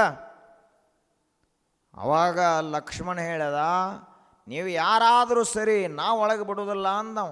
ರಾಜಾಜ್ಞೆ ಅದ, ನಮ್ಮ ಅಣ್ಣ ಆಜ್ಞೆ ಮಾಡ್ಯಾನ. ಆಗ ದುರ್ವಾಸ ಮಹರ್ಷಿಗಳು ಹೇಳಿದರು, ನೀವು ಒಳಗೆ ಬಿಟ್ಟು ಅಂದ್ರೆ ಬರೋಬ್ಬರಿ ಆಕತಿ, ಇರಲಿಲ್ಲ ಅಂದರೆ ಇಡೀ ಕ್ಷಣ ಮಾತ್ರದೊಳಗೆ ಇಡೀ ಅಯೋಧ್ಯ ರಾಜ್ಯವನ್ನೇ ಸುಟ್ಟು ಹಾಕ್ತೀನಿ ಅಂತ ಹೇಳಿದರು. ಎರಡು ಆಯ್ಕೆ ಮಾಡ್ಕೊನೇನು, ಒಂದು ಒಳಗೆ ಬಿಡು, ಇರಲಿಲ್ಲ ಅಂದರೆ ಅಯೋಧ್ಯನ ಕ್ಷಣ ಮಾತ್ರದಲ್ಲಿ ಸುಟ್ಟು ಹಾಕ್ತೀನಿ ಅಂತ ಹೇಳಿದರು. ಇದು ಸಾಮಾನ್ಯ ಋಷಿಯ ಮಾತಲ್ಲ, ದುರ್ವಾಸ ಋಷಿಯ ಮಾತ. ಆವಾಗ ಲಕ್ಷ್ಮಣ ಗಾಬರಿ ಆದ. ಆಗೇನು ಮಾಡಿದ, ಋಷಿಗಳೇ ನೀವ ಇಷ್ಟ ರಾಮನಿಗೆ ಭೇಟಿ ಆಗಬೇಕು ಅಂತ ಹೊಂಟರಿ ಅಂದ ಬಳಕ ಹೋಗಿ ಭೇಟಿ ಆಗರಿ ಅಂತ ಸರದ ನಿತ್ತ ಬಾಗಲ ದಾರಿ ಬಿಟ್ಟ. ದುರ್ವಾಸ ಮಹರ್ಷಿ ಒಳಗಡೆ ಹೋಗಿ ರಾಮನಿಗೆ ಭೇಟಿಯಾಗಿ ಹೊರಗೆ ಬಂದರು. ಬಂದ ಬಳಿಕ ರಾಮ ದರ್ಬಾರ್ ಕೂಡಿಸಿದ. ಎಲ್ಲ ಮಂತ್ರಿಗಳೆಲ್ಲ ಕೂಡಿದರು. ರಾಮನ ದರ್ಬಾರ್ ಅದು. ರಾಮ ಅಂದರೆ ಯಾರು? ಬರೇ ರಾಮ ಅಷ್ಟೇ ಆಗಿರಲಿಲ್ಲ, ದೊಡ್ಡ ರಾಜ ಆಗಿದ್ದ, ಚಕ್ರವರ್ತಿ ಆಗಿದ್ದ. ಅಶ್ವಮೇಧ ಯಾಗಗಳನ್ನು, ರಾಜಸೂಯ, ವಾಜಪೇಯಾದಿ ಮಹಾಯಾಗಗಳನ್ನು, ಯಜ್ಞಗಳನ್ನು ಮಾಡಿದಂಥ ಸಾಮ್ರಾಟ, ಚಕ್ರವರ್ತಿ, ಸಾರ್ವಭೌಮ. ಅಂತಹ ರಾಮ ಎಲ್ಲ ಸಾಮಂತ ರಾಜರೆಲ್ಲ ಕೂತಿದ್ದರು, ಮಂತ್ರಿಗಳೆಲ್ಲ ಕೂತಿದ್ದರು, ಎಲ್ಲ ತನ್ನ ಬಂಧು ಬಾಂಧವರೆಲ್ಲರೂ ಕುಂತಿದ್ರು, ಪ್ರಜೆಗಳೆಲ್ಲ ಇದ್ದರು. ಕಟಕಟೆಯಲ್ಲಿ ನಿಲ್ಲಿಸಿದ ಲಕ್ಷ್ಮಣನನ್ನ ರಾಮ. ಏನು ಅಪರಾಧ? ರಾಜಾಜ್ಞೆಯನ್ನು ಉಲ್ಲಂಘನ ಮಾಡಿದಂಥ ಅಪರಾಧ. ಏನು ರಾಜಾಜ್ಞೆ? ಯಾರು ಬಂದರೂ ಕೂಡ ಬಿಡಬಾರದು ಒಳಗ ಅಂಥೇಳಿ ರಾಜಾಜ್ಞೆ ಆಗಿತ್ತು. ಆದರೆ ದುರ್ವಾಸ ಮಹರ್ಷಿಯನ್ನು ಒಳಗೆ ಬಿಟ್ಟ ಲಕ್ಷ್ಮಣ. ಆಗ ರಾಮ ಹೇಳಿದ, ಈ ಅಪರಾಧಕ್ಕೆ ಶಿಕ್ಷೆ ಏನು ಅಂದ್ರೆ ಲಕ್ಷ್ಮಣನ ಮರಣದಂಡನೆ. ಲಕ್ಷ್ಮಣ ದೇಹ ಬಿಡಬೇಕು, ಲಕ್ಷ್ಮಣನಿಗೆ ಮರಣದಂಡನೆಯ ಶಿಕ್ಷೆ. ಇಡೀ ಎಲ್ಲ ಸಾಮಂತ ರಾಜರೆಲ್ಲ ಆಶ್ಚರ್ಯಚಕಿತರಾದರು, ಪ್ರಜೆಗಳೆಲ್ಲ ದುಃಖಿಗಳಾದರು, ಮಂತ್ರಿಗಳೆಲ್ಲ ಚಿಂತೆಯೊಳಗೆ ಮುಳುಗಿದರು. ರಾಮ ಒಮ್ಮೆ ಒಂದು ಮಾತು ಹೇಳಿದ ಅಂದ್ರೆ ಅದು ಶತಾಯಗತಾಯ ಆಗಲೇಬೇಕು. ರಾಮನ ಆಜ್ಞೆ ಅದು. ಶಿಕ್ಷೆ ಕೊಟ್ಟು ಬಿಟ್ಟ ರಾಮ. ಆವಾಗ ಲಕ್ಷ್ಮಣ ಶಿರೋಧಾರ್ಯ ಈ ಆಜ್ಞೆ ಅಂತ ತಿಳಿದುಕೊಂಡು ಮರಣದಂಡನೆಯನ್ನು ಲಕ್ಷ್ಮಣ ಸ್ವೀಕಾರ ಮಾಡಿದ. ಅಲ್ಲಿಗೆ ಲಕ್ಷ್ಮಣ ಸರಯೂ ನದಿಯನ್ನು ಪ್ರವೇಶ ಮಾಡಿ ದೇಹ ಬಿಟ್ಟ. ನೋಡ್ರಿ, ಈಗ ಹೆಂಗದಾರ ಅಣ್ಣ ತಮ್ಮಂದಿರು, ಅವಾಗ ಹೆಂಗಿದ್ರು. ಲಕ್ಷ್ಮಣ ಅಂದ್ರೆ ಲಕ್ಷ್ಮಣನೇ. ಇಡೀ ಜಗತ್ತಿನಲ್ಲಿ ರಾಮನಾದರೂ ಆಗಬಹುದು, ಆದರೆ ಲಕ್ಷ್ಮಣ ಆಗಲಕ್ಕೆ ಬರುವುದಿಲ್ಲ ಅಂತ ಹೇಳ್ತಾರೆ. ಅಂತಹ ದೊಡ್ಡ ತ್ಯಾಗಿ, ಅಣ್ಣನ ಸಲುವಾಗಿ ಎಲ್ಲನ ತ್ಯಾಗ ಮಾಡಿದವ. ತಂದೊಂದು ಪ್ರಪಂಚ ಅದ ಅಂತ ಮರೆತ, ಊರ್ಮಿಳೆಯನ್ನು ಮರೆತ, ತನ್ನ ಸ್ವತಃ ಸುಖ ರಾಜವೈಭವ ಎಲ್ಲವನ್ನು ಮರೆತು ಲಕ್ಷ್ಮಣನ ರಾಮನ ನೆರಳಿಗೆ ನೆರಳಾಗಿ ಬದುಕಿದಂತಹ ಲಕ್ಷ್ಮಣ. ಆಗ ರಾಮನೂ ಕೂಡ ಲಕ್ಷ್ಮಣವಾದ ಬಳಿಕ ಪ್ರಾಣ ಹೋಗಿತ್ತು, ಶರೀರ ಅಟ್ಟ ಇತ್ತು ರಾಮಂದು. ಅವನೂ ಕೂಡ ಎಲ್ಲ ರಾಜ್ಯಭಾರವನ್ನು ಲವಕುಶರಿಗೆ ಒಪ್ಪಿಸಿ ಅವನು ಭರತ ಶತ್ರುಘ್ನರ ಸಮೇತವಾಗಿ ಸರಯೂ ನದಿಯನ್ನು ಪ್ರವೇಶ ಮಾಡಿದ. ರಾಮಾವತಾರ ಮುಗಿತ್ತಲ್ಲಿಗೆ. ಇದು ಅಣ್ಣ ತಮ್ಮಂದಿರು ಹೆಂಗಿರಬೇಕು ಅನ್ನುವುದಕ್ಕೆ ಆದರ್ಶ. ಇನ್ನೂ ಇತಿಹಾಸದಲ್ಲಿ ಆದರ್ಶ ಅಂದ್ರೆ ಶ್ರೀಕೃಷ್ಣ ಮತ್ತು ಬಲರಾಮ ಅಣ್ಣತಮ್ಮರು ಹೆಂಗಿರಬೇಕಂದ್ರೆ ಇವರಂಗಿರಬೇಕು. ಶ್ರೀಕೃಷ್ಣ ಪರಮಾತ್ಮ ಏನು ಮಾಡ್ತಿದ್ದಲ್ಲ ಅದಕ್ಕೆ ಅವ್ರ ಅಣ್ಣ ಬಲರಾಮ ಬರಬ್ಬರಿ ಅದನೆಂದು ಅಂತ ಹೇಳ್ತಿದ್ದ. ಹೆಗಲಿಗೆ ಹೆಗಲು ಕೊಟ್ಟು ನಿಲ್ಲುತ್ತಿದ್ದ. ಎಂದು ಅವಾಗ ಇವ ವಿರೋಧ ಬರಲಿಲ್ಲ, ಇವಾಗ ಅವ ವಿರೋಧ ಬರಲಿಲ್ಲ. ಈ ರೀತಿಯಾಗಿ ಬದುಕಿದ್ರು. 14ನೇ ಶತಮಾನದಲ್ಲಿ ಕರ್ನಾಟಕದಲ್ಲಿ ಒಂದು ದೊಡ್ಡ ವಿಜಯನಗರ ಸಾಮ್ರಾಜ್ಯವನ್ನು ಕಟ್ಟಿದಂಥ ಇಬ್ಬರು ಅಣ್ಣ ತಮ್ಮಂದಿರು ಬಹಳ ಪ್ರಸಿದ್ಧ. ವಿದ್ಯಾರಣ್ಯ ಋಷಿಗಳ ಮಾರ್ಗದರ್ಶನದಲ್ಲಿ ಹಕ್ಕಬುಕ್ಕರು ಅನ್ನುವಂಥ ಇಬ್ಬರು ಅಣ್ಣ ತಮ್ಮಂದಿರು, ಹಕ್ಕ ಅಂದ್ರೆ ಹರಿಹರ ರಾಜ್ಯವನ್ನು ಶಾಸನ ಮಾಡಿದ ರಾಜ ಆದ. ಆ ರಾಜ್ಯದ ಎಲ್ಲ ವ್ಯವಸ್ಥೆಯನ್ನು ಯಾರು ನೋಡಿಕೊಂಡ್ರು ಅಂದ್ರೆ ಬುಕ್ಕ ಅನ್ನುವಂಥ ತಮ್ಮ ನೋಡಿಕೊಂಡ. ಅಣ್ಣ ರಾಜ ಆದ, ತಮ್ಮದನ್ನೆಲ್ಲ ನೋಡಿಕೊಂಡ. ಅಣ್ಣ ತಮ್ಮಂದರೆ ಜಗಳಾಡಲಿಲ್ಲ ಅವರು. ಅದೇ ರೀತಿಯಾಗಿ 19ನೇ ಶತಮಾನದಲ್ಲಿ ಅಮೇರಿಕಾ ದೇಶದಲ್ಲಿ ಆಗಿ ಹೋದಂಥ ರೈಟ್ ಸಹೋದರರು ವಿಮಾನ ಕಂಡು ಹಿಡಿದ್ರು. ಇಬ್ಬರು ಕೂಡಿ ಅವರು ಅಣ್ಣ ತಮ್ಮಂದಿರೇ ಇದ್ದರು, ವಿಮಾನ ಕಂಡು ಹಿಡಿದರು. ಅದೇ ರೀತಿಯಾಗಿ ಸುಭಾಷ್ ಚಂದ್ರ ಬೋಸ್ ಮತ್ತು ಶರತ್ ಚಂದ್ರ ಬೋಸ್ ಇಬ್ಬರು ಅಣ್ಣ ತಮ್ಮಂದಿರೇ ಹೆಂಗೆ ಬದುಕಿದರು. ಸಾವರ್ಕರ್ ಸಹೋದರರು ತಮ್ಮನೂ ಕಾಲಾಪಾನಿ ಶಿಕ್ಷೆಗೆ ಒಳಗಾಗಿ ಅದೇ ಅಂಡಮಾನ್ ಜೈಲಿಗೆ ಹೋಗಿದ್ದ, ಅಣ್ಣನೂ ಅದೇ ಜೈಲಿಗೆ ಹೋಗಿದ್ದ. ಹಿಂಗೆ ಅಣ್ಣ ತಮ್ಮಂದಿರು ಇರಬೇಕು ಅಂತ ನಮ್ಮ ಪರಂಪರೆ ನಮಗೆ ಹೇಳ್ತದೆ. ಒಂದು ಸರಳವಾದಂಥ ಹಳ್ಳಿಯಲ್ಲಿ ನಡೆದಂಥ ಘಟನೆ. ಇಬ್ಬರು ಅಣ್ಣ ತಮ್ಮಂದಿರು, ಅಣ್ಣ ತಮ್ಮ ಇಬ್ಬರು ಶಾಲೆಗೆ ಕಲಿತಾ ಇದ್ದರು, 10ನೇತೆ. ಅವಾಗ ಅಣ್ಣ ಸ್ವಲ್ಪ ಶಾಲ್ಯಾಗ ದಡ್ಡಿದ್ದವ, ತಮ್ಮ ಹುಷಾರಿದ್ದ. ಅದು ಏನಾಗಿತ್ತು ಅಂದ್ರೆ ತಮ್ಮ ದಡ್ಡಿದ್ದದಕ್ಕೆ ಫೇಲಾಗಿ ತಮ್ಮನ ಕ್ಲಾಸಿಗೆ ಬಂದಿದ್ದವ. ಇವ ಹುಡುಗ 8ನೇತೆ ಇದ್ದ ತಮ್ಮ, ಅಣ್ಣ 10ನೇತೆ ಇದ್ದವ. ಹಂಗೆ ಫೇಲ್ ಹಾಕೋತ ಮುಂದೆ ಹೋಗಲಿಲ್ಲಲ್ಲ, ಅಲ್ಲೇ ಕೂತಿದ್ದ, ತಮ್ಮನ ಕ್ಲಾಸಿಗೆ ಬಂದಿದ್ದ. 10ನೇತೆ ಪರೀಕ್ಷೆ ಆತು. ಪರೀಕ್ಷೆ ಒಳಗೆ ಒಬ್ಬ ಪಾಸ್ ಆದ, ಒಬ್ಬ ಫೇಲ್ ಆದ. ಆದ ಬಳಿಕ ಅಣ್ಣೇನಿದ್ದಲ್ಲ ಅವ ಪೇಡೆ ಹಂಚ್ಕೋತ ಬರ್ತಿದ್ದ ಊರಾಗ. ಎಲ್ಲ ಜನ ಎಲ್ಲ ಕೇಳಿದರು, ಏನಪ್ಪ ಪರೀಕ್ಷೆ ಒಳಗೆ ಪಾಸ್ ಆದೇನಂತ ಕೇಳಿದರು. ಅವಾಗ ಅವ ಹೇಳ್ತಿದ್ದ, ನಾ ಫೇಲ್ ಆಗೇನಿ, ನಮ್ಮ ತಮ್ಮ ಪಾಸ್ ಆಗ್ಯಾನ, ಅದಕ್ಕೆ ಪೇಡೆ ಹಂಚ್ಕೋತ ನಡೆದೇನೆ ಅಂತ ಹೇಳ್ತಿದ್ದ ಹುಡುಗ. ನಮ್ಮ ತಮ್ಮ ಪಾಸ್ ಆದ್ರೆ ನಾ ಪಾಸ್ ಆದಂಗೆ, ನಾ ಫೇಲ್ ಆದರೆ ಏನಾಯ್ತು, ನಾ ಮೊದಲೇ ಫೇಲ್ ಹಾಕನತ್ ಗೊತ್ತಿತ್ತು ನನಗೆ. ನಮ್ಮ ತಮ್ಮ ಪಾಸ್ ಆಗ್ಯಾನಲ್ಲ, ಅದಕ್ಕೆ ಪೇಡೆ ಹಂಚ್ಕೋತ ನಡೆದೇನೆ ಅಂತ ಹೇಳಿದ ಹುಡುಗ. ತಮ್ಮ ಪಾಸಾದ ಕೂಡಲೇ ಮನೆಗೆ ಬಂದು ಹುಡ್ಕೋತ ನಾ ಪಾಸ್ ಆದ್ನಿ ಅಂತ ಅವ್ವ ಅಪ್ಪಗೆ ಹೇಳಿದ. ಅಣ್ಣ ಎಲ್ಲದಾನ ಅಂತ ಕೇಳಿದ್ರು. ಅವ ಎಲ್ಲದಾನೋ ನನಗೆ ಗೊತ್ತಿಲ್ಲ ಅಂತ ಹೇಳಿದೆವು ತಮ್ಮ. ಅವಾಗ ಅವ ಎಲ್ಲ ಪೇಡೆ ಹಂಚ್ಕೋತ ಬಂದ ಅವ್ವ ಅಪ್ಪಗೂ ತಂದು ಕೊನೆಯ ಪೇಡೆ ಕೊಟ್ಟ. ಏನಪ್ಪ ಪಾಸ್ ಆದನಂತ ಅವ್ವ ಅಪ್ಪ ಕೇಳಿದರು. ಇಲ್ಲ, ನಾ ಫೇಲ್ ಆಗೇನಿ. ಮತ್ತು ಪೇಡೆ ಯಾಕೆ ಹಂಚ್ಲತ್ತೀರಿ? ನಮ್ಮ ತಮ್ಮ ಪಾಸ್ ಆಗ್ಯಾನಲ್ಲ, ಅದಕ್ಕೆ ಹೆಮ್ಮೆಯಿಂದ ಪೇಡೆ ಹಂಚ್ಲತ್ತೇನೆ ಅಂದವು. ಅವಾಗ ಅವ್ರವ್ವ ಅಪ್ಪ ಅಂದರು, ತಮಾನಿ ಮಾಸ್ತರ್ಗಳ ಪರೀಕ್ಷೆದಾಗ ಫೇಲ್ ಆಗಿರಬಹುದು, ಜೀವನದ ಪರೀಕ್ಷೆಯಲ್ಲಿ ನೀನೇ ಗೆಲ್ಲತಿ ಹೋಗು ಅಂತ ಅವ್ವ ಅಪ್ಪ ಹೇಳಿದರು. ಹೃದಯವಂತಿಕೆ. ಅಣ್ಣ ತಮ್ಮ ಅಂದರೆ ಹಿಂಗಿರಬೇಕು. ಈಗ ಅಣ್ಣ ತಮ್ಮಂದಿರು ಬ್ಯಾರೆ ಆಗಲಕ್ಕೆ ಕೂತಿರ್ತಾರೆ. ಯಾರಪ್ಪ ಅವರು? ನೀವ ಬ್ಯಾರೆ ಆಗಲಕ್ಕೆ ಕೂತಿರ್ತಾರೆ. ನೋಡ್ಬೇಕದ ದೊಡ್ಡ ಹರಸಾಹಸ. ಮನ್ಯಾನವೆಲ್ಲ ಬಾಂಡೆ ಎಲ್ಲ ತಂದು ರೋಡ್ ಮೇಲೆ ಇಟ್ಟಿರ್ತಾರೆ. ಎಲ್ಲ ಹಾಸಿಗೆ, ಜ್ವಾಳ, ಕಾಳ, ಶಂಡಿಗೆ ಅದು ಹಾಕಿದ್ರೆ ಅವು ತಂದು ಅಲ್ಲೇ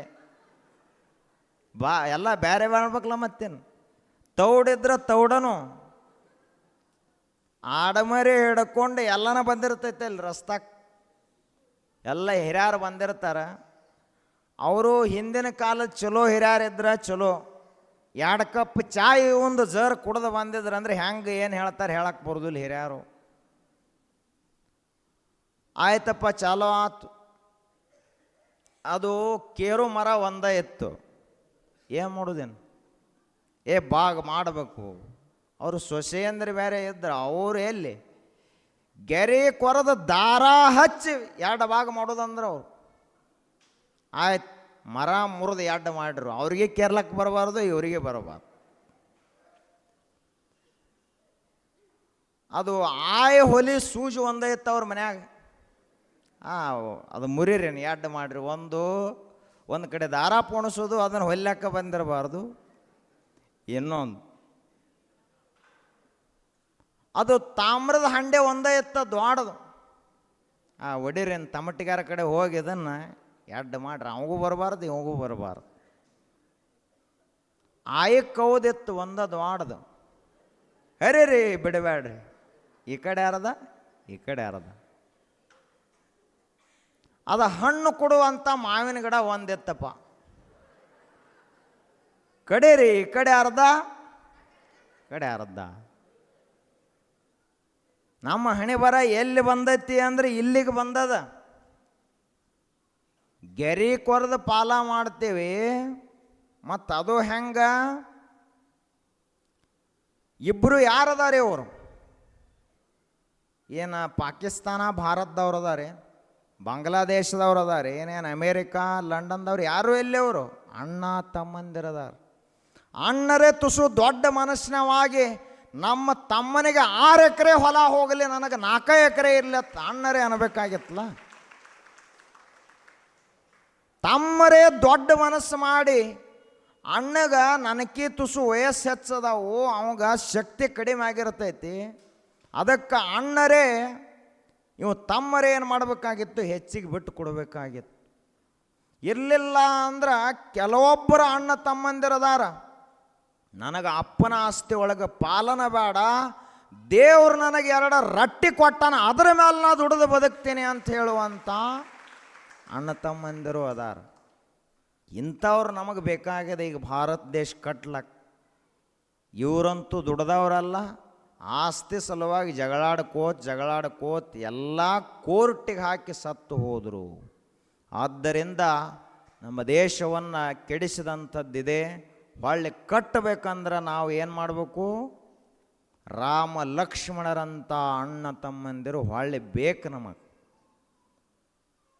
ನೋಡ್ರಿ ನೀವು, ಯಾವುದರೇ ಹಬ್ಬ ಇರ್ತಾವಂದ್ರೆ, ಈಗ ವಿಜಯಾದಶಮಿ ಬರ್ತೈತ್ಲ, ಏನು ಬನ್ನಿ ಕೊಡೋದು ಯಾರಿಗೆ ಕೊಡೋದು? ಅಣ್ಣ ತಮ್ಮಗೆ ಕೊಡೋದು, ತಮ್ಮ ಅಣ್ಣಕ್ಕೆ ಕೊಡೋದು. ಮೊದಲನೇ ಅಲ್ಲೇ ಚಾಲು ಆಗ್ಬೇಕು ಮನ್ಯಾಗನ. ಊರೆಲ್ಲ ಕೊಟ್ಟು ಬರ್ತಾರೆ, ಇಲ್ಲೇ ಬಿಡ್ತಾರೆ. ನೀವು ಬಂಗಾರ ತೊಗೊಂಡು ಬಂಗಾರದಂಗೆ ಇರೋನು, ಅಲ್ಲಿ ಮನ್ಯಾಗ ಕೆಬ್ಬಣ ಹಾಕಿ ಕೂತತ್ಲ, ಅಲ್ಲಿ ಹಂಗೆ ಮಾಡೋದು. ಅಲ್ಲಿ ಬಂಗಾರ ಆಗಿಲ್ಲ, ಊರಿಗೆಲ್ಲ ಹೇಳಿ ಬರ್ತಾರೆ. ಹಂಗೆ ಮಕರ ಸಂಕ್ರಮಣ ಬಂತು, ನೀವು ಎಳ್ಳು ಬೆಲ್ಲ ತೊಗೊಂಡು ಎಳ್ಳು ಬೆಲ್ಲ ಹಂಗೆ ಇರೋನು, ಊರಿಗೆಲ್ಲ ಎಳ್ಳು ಬೆಲ್ಲ ಹಂಚಿದ. ಆದ್ರೆ ಮಗ್ಗಲದಲ್ಲಿಯೇ ಎಳ್ಳು ಬೆಲ್ಲ ಆಗಲಿಲ್ಲ, ಎಳ್ಳು ವಿಷ ಆಯ್ತಲ್ಲ, ಇದಕ್ಕೆ ಜೀವನ ಅಂತಾರೆ ಏನಪ್ಪ. ಆದ್ದರಿಂದ ನಾವು ಸುಧಾರಿಸಬೇಕು.